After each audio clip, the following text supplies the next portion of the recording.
Bwana Paul Kaumbu, bonjour. Bonjour, Bwana Freddy Mulongo.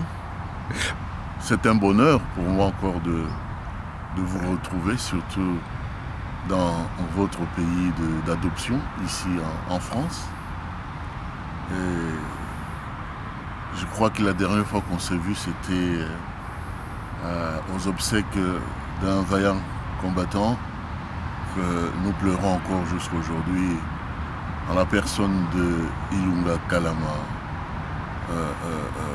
communément appelé par les autres Kalama Soul. Voilà. Et qu'est nouveau votre visite encore ici en France? Je suis revenu en Nemours, la ville d'adoption des gens Kalama, dans un pays où traditionnellement il y a des vacances et des rentrées. Et les vacances ont commencé au mois de juin, le mois que nous avons organisé les obsèques de Jean Kalama Ilunga. Et le mois de septembre, c'est la rentrée politique, la rentrée scolaire, la rentrée académique en France. Et cette visite s'inscrit dans ce cadre-là de la rentrée politique et surtout de la rentrée, en tout cas, de la résistance que nous incarnons en tant que Front civil de résistance populaire, mouvement qui a été créé par Jean Kalama, moi-même et tant d'autres amis dont vous connaissez certainement.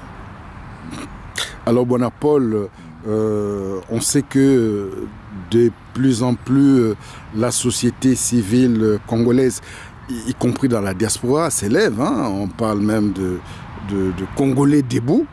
Il y a un manifeste qui est sorti dernièrement, le manifeste de citoyens, qu'on dénomme Essili. Qu'est-ce que vous en pensez? Est-ce que vous avez déjà posé votre signature à ces manifestes? Mais écoutez, moi j'entends ces derniers temps dans le microcosme politique ici, j'entends parler de manifestes Essili lancés par un certain Dokolo, fils de l'ancien dignitaire, l'ancien fondateur d'ailleurs de la banque de Kinshasa, qui vit actuellement en Angola, dans la diaspora comme nous tous. Je suis très heureux quand même que les jeunes qui avant ne s'intéressaient pas carrément à la vie politique de leur pays puissent quand même maintenant se mettre debout, car la situation que connaît notre pays ne peut que réveiller des vrais Congolais partout où ils sont. Pour ce manifeste que j'entends parler par-ci par-là, ça ne peut qu'être une démarche d'adhésion, une démarche d'adhésion à la résistance que nous avons déjà lancée depuis très longtemps, parce que nous avons déjà été debout. Nous avons été debout depuis très longtemps. En ce moment-là, peut-être que le camarade Dokolo était en tout cas sur d'autres registres. Et maintenant, je crois que avec la déliquescence de la situation politique, économique et sociale de notre pays, le réveil, même tardif, est toujours très bien accueilli.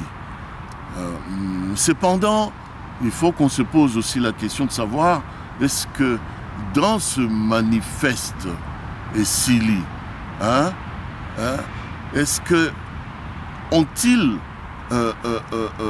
mentionné dans ce manifeste le discours de la résistance, c'est-à-dire de montrer au peuple congolais que le malheur qu'ils sont en train de vivre aujourd'hui, ce sont des malheurs qui proviennent de l'occupation de notre pays par les extrémistes Tutsis, rwandais, qui gouvernent par défi notre pays. C'est ça que j'aimerais quand même un peu rendre attentif nos amis de Manifeste et Sili, si réellement ont-ils fait mention de cette situation qui a été provoquée et qui est provoquée absolument par l'occupation de notre pays par... Figurez-vous, mon ami Freddy Moulongo, que l'armée congolaise n'est pas contrôlée par les Congolais.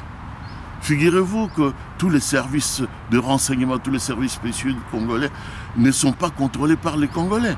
Figurez-vous que le pouvoir qui trône à la tête de notre pays aujourd'hui, ce n'est pas un pouvoir congolais.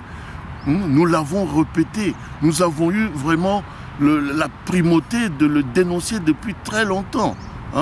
Les gens négligeaient cet aspect. Et aujourd'hui, nous vivons maintenant cette réalité.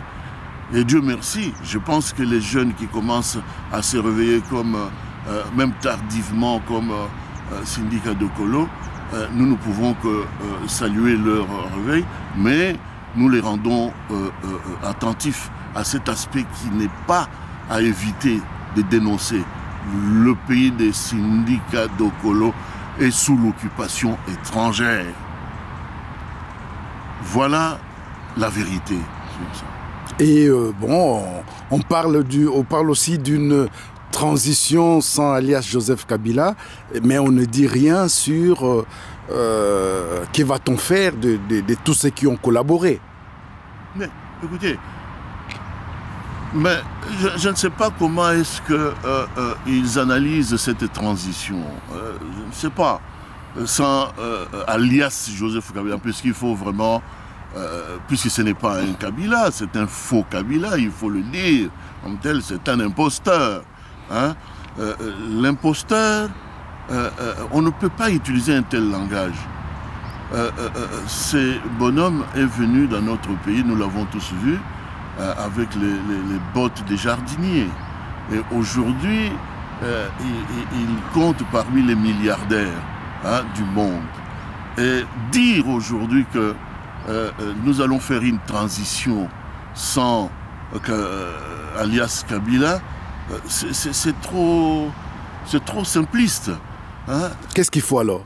Il faut arriver à mesurer l'état dans lequel ce pays est devenu. C'est-à-dire notre pays a été vraiment tiré plus bas que bas par ce régime de l'imposture. Notre pays a connu ce qu'on appelle les massacres des peuplades entières. Nous avons aujourd'hui des fosses communes partout, à Béni, au Grand Kassai, au Congo central, à l'Équateur, partout. Le pays est sens dessus-dessous. On viole nos mamans. On vole, on pille, et tout ça sous ce règne macabre. Et vous pouvez vous imaginer que c'est tellement facile de dire nous allons faire une transition sans Kabila. J'entendais même les autres dire que nous allons lui dire qu'il a un statut de sénateur à vie. Mais sénateur à vie au Rwanda ou bien au Congo, je ne sais pas, puisque ce pouvoir n'est pas un pouvoir congolais, c'est un pouvoir rwandais. Un homme comme Kabila, alias Kabila, c'est un homme qu'on devra arrêter, capturer, avec toute sa bande, avec tous ses affidés. C'est-à-dire, on ne peut pas... Il faut éviter d'utiliser le mot Kabila dégage des choses. On ne peut pas dégager un imposteur. On ne peut pas dégager un assassin. On ne peut pas dégager un voleur. Quelqu'un qui est entré chez vous par effraction, quelqu'un qui a massacré les vôtres. Cet homme-là est passible de peine capitale. Il faut le capturer. Il faut capturer toute sa bande de mafiosos pour, en tout cas... les traîner en justice. Oui, les traduire devant une justice. Mais quelle justice? Une justice populaire. Une justice du peuple. On doit les juger. On ne peut pas les dégager comme ça. Ils ne peuvent pas. Ils sont entrés chez nous. C'est à nous maintenant de verrouiller toutes les sorties, hein, donc fermer toutes les portes et puis les arrêter, les juger. Parce que dire qu'on va les dégager, c'est être complice tacite, en tout cas, de ce régime-là. Bonapaul Kaoumbu, il y a des choses assez graves qui se passent dans le Kasaï. Il y a des exactions, des crimes. Il y a beaucoup de Kasaïens qui sont même devenus des réfugiés, non seulement dans leur propre pays, mais y compris dans les pays voisins, notamment l'Angola. Mais il est quand même étonnant de voir que les acteurs politiques kasaïens ne pipent mot sur ce qui se passe chez eux. On a eu le Premier ministre Sami Badibanga qui n'a rien dit. Et on voit encore aujourd'hui avec Bruno Tshibala qui ne dit rien. Qu'est-ce qui se passe dans leur tête et dans leur conscience? Je tiens d'abord à rendre hommage à toutes ces victimes qui ont été sacrifiées sur l'autel de l'intolérance. Ce qui se passe au Kasaï entre dans un plan savamment élaboré de l'élimination systématique des Congolais de souche pour les remplacer par les étrangers qui viendront se mêler à notre population, juste dans le but d'exploiter allègrement et illicitement nos richesses. Je profite de l'occasion ici pour remercier d'abord, saluer l'action que Sindika Dokolo a réalisée en Angola, où il a bien reçu quand même ses compatriotes du Kasaï, qui sont en errance, avec des vivres et tout ça. Ça, c'est un signe vraiment d'amour patriotique. Mais quand tu as parlé par exemple de deux premiers ministres qui sont originaires du Kasaï, voici d'ailleurs, voilà l'exemple du véritable nationalisme. Dokolo, qui n'est pas d'origine kassaïenne, il se voit carrément congolais tout court. Hein? Et il a vu des Kassaïens carrément en errance et il a couru carrément à la rescousse, au secours de ces gens. Pendant ce temps, à Kinshasa, trônent des traîtres à la primature. Ils se sont succédés. Hein? On doit comprendre maintenant que le régime qui gouverne notre pays est un régime de la mafia. Donc, c'est les Sami Badibanga, aujourd'hui, c'est Bruno Tshibala, qui ont trahi d'abord leur parti, qui est le parti d'Étienne Tshisekedi, qui ont fait comme du temps de Mobutu, avec les Birindois et tout ça, puisque quand on vous a donné trop d'oignons, quand la bouche est pleine d'oignons, on a de problèmes pour parler comme tel. C'est pourquoi ils sont maintenant dans la cabale, ils sont carrément dans le camp des tueurs, ils sont dans le camp de ceux qui aujourd'hui veulent que le pays soit carrément disloqué pour que ça puisse profiter à ces multinationales, pour que ça puisse... L'histoire du Kasaï est connue. Nous savons qu'on a découvert autant de minéraux encore dans cette partie de Tchimboulou et que c'est carrément les Badibang, les Sami Badibanga qui auraient touché des pots de vin pour permettre aux multinationales de venir, en tout cas s'installer dans cette partie de la République, moyennant l'expulsion, moyennant l'évacuation des populations entières.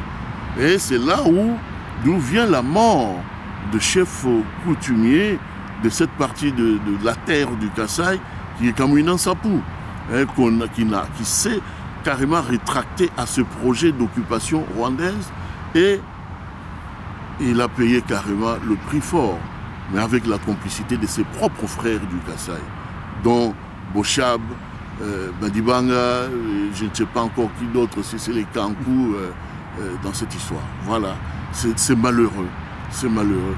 Il n'y a pas que là, il n'y a pas que le Kasaï où on n'entend pas les originaires crier haut et fort pour dénoncer ces scandales, ces génocides qui est savamment organisé, planifié. Mais il y a aussi les Kivu, il y a aussi à Beni. Hein, à Beni, nous avons quand même des notables du Kivu, les Païpaï, les Pipmo, hein, les Lukebo, Bahati, qui bouffent tout le temps l'argent avec le régime d'occupation. Les Pipmo devant les massacres hein, qui sont en train de s'opérer donc à Beni, à Lubero, un peu partout dans les Kivu, hein, au nord comme au sud. Et c'est malheureux pour cette classe politique congolaise qui est vraiment toxique, qui est corrompue, qui est vraiment engluée dans la corruption. Et c'est malheureux. C'est malheureux. Bwana Paul Kaumbu, dernièrement, vous avez participé à un conclave qui a donné lieu au Conseil, comment est-ce que vous l'appelez? Conseil le Conseil national de la résistance congolaise. Voilà. Or, il y a eu des remous, par exemple, avec les partisans du pasteur Mokongubile qui ont remis un peu en cause cette conclave. Quelle est la réaction, vous qui avez participé, quelle est votre réaction par rapport à ça? Non, mais il n'y a pas eu de remous ni de fausses notes. J'observe qu'il y a eu tout simplement une mauvaise communication. Vous savez, ce conclave avait sa raison d'exister et d'être. Sa raison fondamentale, c'était absolument de fédérer toutes les forces de la résistance qui ont participé